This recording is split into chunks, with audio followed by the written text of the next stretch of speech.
మాకు ఎడపక్క ఇక్కడ ఏం రావడం ఇది ఆంధ్రప్రదేశ్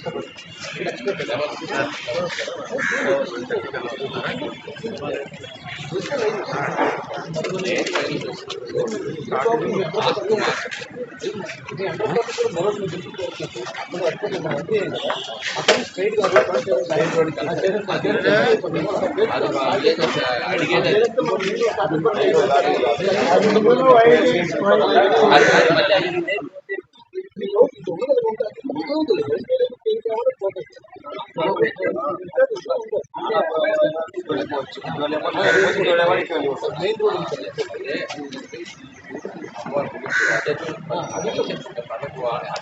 ఆ పండుగ టెంపుల్ మీకే లేని ఎంతవరకు ఉందో అంత తీసుకోండి. ఈ యాక్సెస్ ఉంటే ఆ యాక్సెస్ ఆ యాక్సెస్ ప్లాన్ చేయాలి. తర్వాత నాకు అయిపోతుంది బోర్డు వెళ్తే బాగుంటుంది.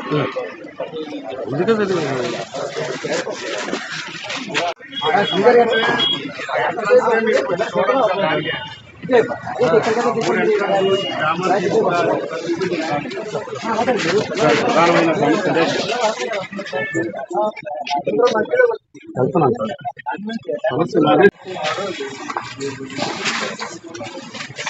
బెండ్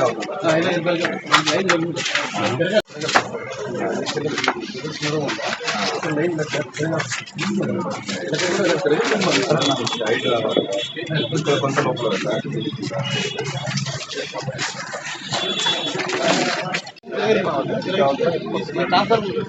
రామ్ ప్రసాద్ గారు సైడ్ రండి కొంచెం.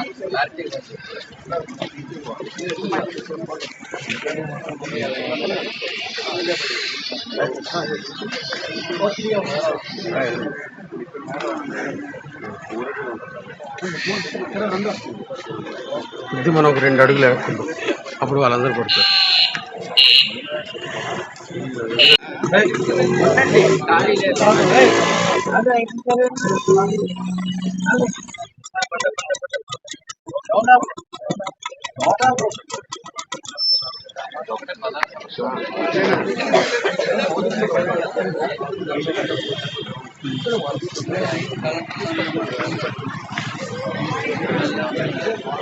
స్టార్టింగ్ పాయింట్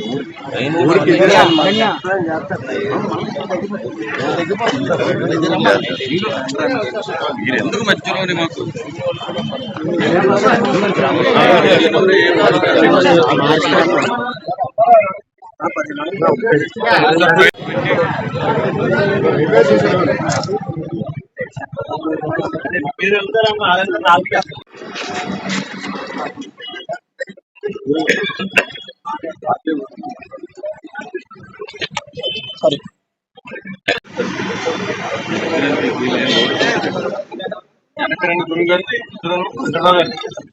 తీసుకోండి సార్, తీసుకుంటే మాకు ఆల్టర్నేట్ ఇవ్వండి సార్. అదే బెటర్. సగం మంది మాలో నడులు జబ్బులు ఇరిపోయినట్టు అయిపోతుంది.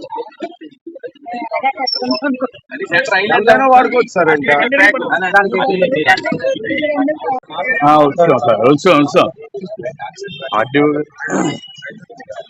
అసలు యాక్చువల్ ప్రాబ్లం తెలుస్తుంది. వీళ్ళు ఎందుకు సబ్సిడీ ఎంతమంది ఉన్నారు మొత్తం మీద ట్యాక్స్ కట్టేవాళ్ళు 12,300 హౌస్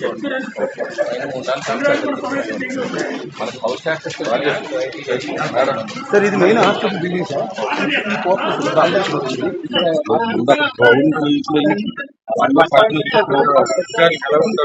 ఈ బిల్డింగ్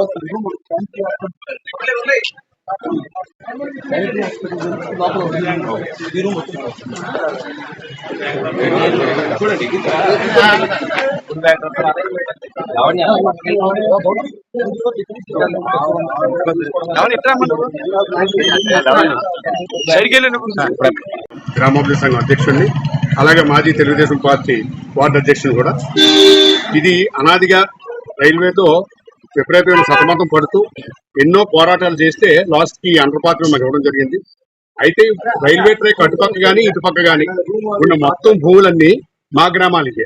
మేమే ఆ రోజుల్లో మా పెద్దలు తెలియక ఆ రోజుల్లో అవసరార్థం ప్రభుత్వం అనేది ఇవ్వడం జరిగింది. ఈవేళ ఒక దీవిలో ఉన్నట్టు మీకు తెలిసిందే, ఐలాండ్ లో ఉన్నట్టు ఉన్నాం మేము. ఈవేళ రైల్వే బ్రిడ్జ్ కానీ వస్తే 3 అడుగులు కూడా ఉండలేని తోవ స్టార్టింగ్ ఉంటే ఒక ఫైర్ బ్రిగేడ్ కానీ ఒక అంబులెన్స్ కానీ కనీసం ఒక ఆటో కూడా రాలేని పరిస్థితిలో మార్కింగ్ చేశారు. మీరు అందరూ చూసింది అది. దయచేసి మేము వాళ్ళు మేము విన్నపిస్తున్నామంటే పూర్తిగా ఇంక ఈ 2 గ్రామాలని మీరు రైల్వే వాళ్ళు దారాదత్తం చేసుకొని దీనికి ఆల్టర్నేట్ గా PN1TN కాలనీ ఆల్రెడీ ఖాళీ అయిపోయి ఉంది. అక్కడ ఆ స్థలం ఉంది మాకు దగ్గరలో సేమ్ గ్రామం నుండి అక్కడికి వెళ్తాం. దాని మీద మాకు అదైనా అలాట్మెంట్ చేయండి. లేదంటే ఇప్పుడు ఏదైతే దీనికి ఉందో మా తోవని ఎటువంటి డిస్టర్బ్ చేయకుండా 4 కాదు 6 లైన్లు వేసుకోమనండి, మాకు అభ్యంతరం లేదు. కాకపోతే ఇప్పటికే ఊర్లో నుండి ఇలా అడ్డుగా వెళ్ళేవాళ్ళు తోవలేక చుట్టూ 1 కిలోమీటర్ ఉన్నారు. ఆయన వెనకాతలే మేము అంతా ఉన్నాం. తప్పకుండా మీ పత్రిక ద్వారా మీకు ప్రింట్ మీడియా ఈ మీడియా ద్వారా కూడా దీనికి న్యాయం చేసే ఏర్పాటు మీరు అందరూ చేయాలని కోరుతున్నాను సార్.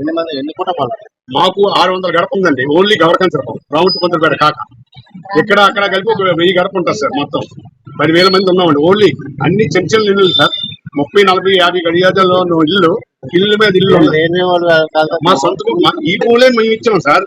ఆ భూముల్లోని వీళ్ళ రైల్వే ఏటంతా డెవలప్ అయ్యి మా భూములు సార్. అయ్యి మాకు ఆ రోజుల్లో మా తాతలు తెలియకిస్తే పావులా 10 రూపాయలు కాంపెన్సేషన్ ఇచ్చి ఇవాళ మేము అడుక్కునే పరిస్థితి వచ్చామండి. మిగిలిన అందరూ ల్యాండ్ లార్డ్స్ అయ్యారు. భూస్వాములు అందరూ పోయి పనికిరాని వాళ్ళు అయినారు. సిటీ సెంటర్ లో ఉన్నాం సార్. మేము ఉండి కూడా ఇంత క్లిష్టమైన పరిస్థితులు ఉన్నాం. అది పరిస్థితి. మాజీ అధ్యక్షుడు బీసీ వెంకటరావు, నేను ప్రస్తుతం జనసేన నాయకుడిని. ఇప్పుడు ఉన్న పరిస్థితులు చూస్తే గ్రామం చాలా ఇబ్బందులు అయితే పడుతున్నాం. ప్రతి 2 గ్రామాలు కూడా 2 గ్రామాలు కూడా చాలా ఇబ్బంది అయితే పడుతున్నాము. కానీ పరిస్థితులు మాకు అనుకూలించడం లేదు. ఏదో ఒక దాని తర్వాత ఒకటి మాకు సమస్యలు అయితే వస్తున్నాయి. మా 2 గ్రామాల్ని తీసుకొని మాకు ఆల్టర్నేటివ్ గా ఎక్కడైనా ఇస్తే మాకు చాలా హ్యాపీగా ఉంటుంది. ఎందుకంటే ఇంకా మళ్ళీ ఈ రోజుతో అయిపోయినట్టు లేదు. మళ్ళీ ఏదైనా అవసరం అయితే మళ్ళీ మొదలెడతారు. ఇదే జరుగుతుంది. కాకపోతే ఈ రోజు మా ఎమ్మెల్యే గారు కూడా దీని మీద స్పందించి మీరు ఏదైతే చేసేసామంతే కాదు, గ్రామానికి ముందు విలేజ్కి ముందు అక్కడ ప్రయారిటీ ఇవ్వాలనేది ఆయన ఉద్దేశం కూడా. అదే ఈ రోజు చెప్పారు. మేము ఫర్దర్ గా మా నిర్ణయం కూడా రైల్వే దీని మీద స్పందించి ఏదైనా నిర్ణయం చెప్తే దానికి మేము కూడా ఓకే అవుతాం. మేమేమి దీన్ని కాదని వాళ్ళు తీసుకుని మాకు ఆల్టర్నేట్ ఇస్తామంటే దీనికి ఓకే, అంతవరకు బాగుంది. ఇవ్వకపోతే మా లైన్లో మేము పోరాడడానికి మేము సిద్ధంగా ఉన్నామండి. ఎందుకంటే ఇది మా సొంత ఆస్తి. మాకు గవర్నమెంట్ ల్యాండ్లు ఏం కావు. మా ల్యాండ్లో మేము రైల్వేకి ఇచ్చేంత వరకును ఇప్పుడు ఇన్ని రైల్వే ప్లేస్ ఇదంతా కూడా మా ల్యాండ్లో, సొంత ల్యాండ్లో. ఆ రోజు ఏదో పావులా 10 రూపాయలు కాంప్రమైజ్ ఇచ్చారే తప్ప దానివల్ల తప్పదు. గ్రామం ఒక అభివృద్ధి అనేటప్పుడు మనం ఇవ్వవచ్చు ఆ పరిస్థితి. ఈ రోజు కూడా మేము ఇస్తామని, కానీ మా గ్రామం మా పరిస్థితే మాకు బాగాలేనప్పుడు మేము అర్థమాత్ర పరిస్థితులు ఉన్నాం. మాకు సారీ చేస్తే దాన్ని ముత్తుపేట కంకరపాలెం గ్రామ ప్రాంతంలో ఏదైతే విశాఖపట్నం రైల్వే స్టేషన్కి సంబంధించిన కొత్త 2 రైల్వే లైన్లు కొత్తగా వేసేటువంటి ప్రతిపాదన ఉంది. ఆ ప్రతిపాదనకు సంబంధించి ఈ గ్రామాన్ని అటు హౌసింగ్ పరంగా లేకపోతే యాక్సెస్ పరంగా కూడా ఎఫెక్ట్ అవుతున్నాయి. దానికి సంబంధించి వాళ్ళు DPR తయారు చేసే క్రమంలో రైల్వే వారు ఉన్నారు. దానికి సంబంధించిన గ్రామస్తుల తాలూకా అభ్యంతరాలు కానీ నా ప్రతిపాదనలు కానీ అటు జిల్లా యంత్రాంగం కూడా, ఇక్కడ రైల్వే వాళ్ళు అడిగారు. రైల్వేకి జిల్లాకు నుంచి రెవెన్యూ యంత్రాంగం కానీ లేదా R&B నుంచి వాల్యుయేషన్ కానీ ఆ యంత్రాంగం కూడా ఒకవైపు ఒక అండర్స్టాండింగ్ వచ్చి ప్రభుత్వం నుంచి ఏమి డిమాండ్ ఉంది, at the same time railway డిపార్ట్మెంట్కి వచ్చినటువంటి అవసరం ఏముంది, ఈ రెండింటిని బేస్ చేసుకొని ప్రజలు ముఖ్యంగా గ్రామస్తుల తాలూకా అభిప్రాయాలు కూడా తీసుకున్న తర్వాత వాళ్ళకి ఈ రైల్వే లైన్లు, ఎందుకంటే రైల్వే లైన్లు అనేటువంటి డెఫినెట్గా రాష్ట్రం దేశం అంతా కూడా రైల్వే లైన్ల ఆధునీకరణ, కొత్త లైన్ల ప్రతిపాదనలు అనేటువంటివి జరుగుతూ ఉంటాయి. అట్ ది సేమ్ టైం అక్కడ ఉండేటువంటి కాలనీస్లో ప్రజలకు ఇబ్బంది కలగకుండా ఇప్పటికే మనం ఈ ఫ్లైఓవర్ నిర్మాణం జరిగిన తర్వాత ఇది రామూర్తిపేటకి కంచరపాలెం గ్రామానికి సంబంధించిన ఫ్లైఓవర్ నిర్మాణం రైల్వే నిధులతో ఆ రోజు నిర్మాణం చేసినప్పుడు లెవెల్ క్రాసింగ్స్ క్లోజ్ చేయాలనేటువంటి ప్రతిపాదన మున్సిపాలిటీగా ఉండేటప్పుడు జరిగినటువంటి ప్రతిపాదన. ఫ్లైఓవర్ నిర్మాణం జరిగింది, ఇది గ్రామానికి ఉపయోగపడాల, ఎందుకంటే అది నగరానికి ఉపయోగపడుతుంది, నగరంలో ఉండే ప్రజలందరికీ ఉపయోగపడుతుంది. రైల్వే వారికి ఉండేటువంటి ప్రధానమైనటువంటి అంశం ఫ్లైఓవర్ నిర్మాణం జరిగిన తర్వాత లెవెల్ క్రాసింగ్ని ఆటోమేటిక్గా క్లోజ్ చేయాలి, ఎందుకంటే ఆ ఆపరేషన్స్ తాలూకా కాస్ట్ని తగ్గించుకోవడానికి ఫ్లైఓవర్ వాళ్ళు నిర్మాణం చేస్తూ ఉంటారు. ఆ ప్రతిపాదన వల్ల చాన్నాళ్ళు ఒక ఉద్యమమే నడిచింది గ్రామంలో.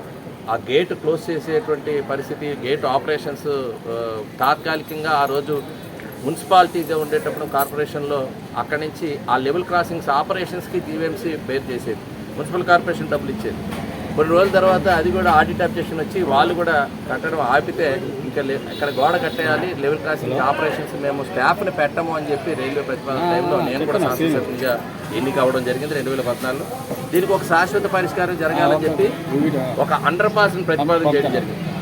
లెవెల్ క్రాసింగ్స్ ఉన్న చోట అండర్ పాస్ నిర్మాణాలు జరగాలంటే రైల్వే నిధులతోనే నిర్మాణం జరగాలనే ప్రతిపాదన ఉన్నప్పటికీ కూడా ఇక్కడ అప్పటికే రైల్వే నిధులు ఆల్రెడీ ఫ్లైఓవర్ నిర్మాణానికి వెచ్చించారు కాబట్టి మేము అండర్ పాస్ నిర్మాణం చెయ్యమని చెప్పి వాళ్ళు రావటం, ఆ అండర్ పాస్ నిర్మాణానికి వారు రాకపోవడం వల్ల రాష్ట్ర ప్రభుత్వ నిధులు, నియోజకవర్గ అభివృద్ధి నిధులు ఏదైతే ఎస్డిఎఫ్ నిధులు వచ్చాయో ఆ నిధుల్లో మనం ముందుగానే డిపాజిట్ చేసి ఆ నిధులతో ఈ రైల్వే నిధులతో కాదు, ఇది రాష్ట్ర ప్రభుత్వ నిధులతో మనము ముందు డిపాజిట్ చేసిన తర్వాత రైల్వే వారు కట్టినటువంటి అండర్ పాస్. ఇది ఒకటే బహుశా ఈ రాష్ట్రంలో కానీ దేశంలో కానీ రాష్ట్ర ప్రభుత్వ నిధులతో కట్టినటువంటి అండర్ పాస్. అది మీ అందరికీ తెలియాలి. ఇప్పుడు ఈ అండర్ పాస్ నిర్మాణం జరిగిన తర్వాత కొంత వెసులుబాటు ఇక్కడ ఉండేటువంటి గ్రామస్తులు కనీసం యాక్సెస్ రైలు పట్టాలు దాటి వెళ్ళకుండా లేకపోతే లెవెల్ క్రాసింగ్ ఇబ్బంది లేకుండా చేయడం జరిగింది. అయితే ఇప్పుడు మరలా మొదటికి వచ్చింది, మళ్ళీ కొత్త సమస్య. ఈ 2 లైన్స్ నిర్మాణంతో మరలా ఒక కొత్త సమస్య వచ్చింది.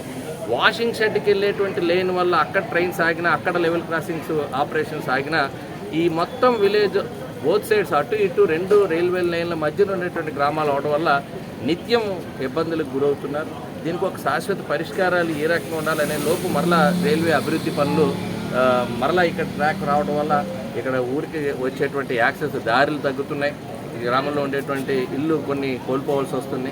కాబట్టి ఏది ఏమైనా ఇది ఇక్కడ రైల్వే ల్యాండా లేకపోతే ప్రైవేట్ ల్యాండా అనేది కాకుండా గ్రామం ఎన్నో ఏళ్ల నుంచి ఇక్కడ నివాసస్తులు ఉన్నారు, ఎన్నో సంవత్సరాల నుంచి ఇక్కడ ఉంటున్నారు. సో వారిని ఏ రకంగా అడ్రస్ చేయాలి, ఈ సమస్యను ఎలాగ అడ్రస్ చేయాలి, దీనికి ఏ రకంగా మనకు ప్రత్యామ్నాయం ఉంది అనేటువంటిది ఇప్పుడు ఆలోచన చేయడానికి జిల్లా కలెక్టర్ గారిని కూడా రమ్మన్నాం.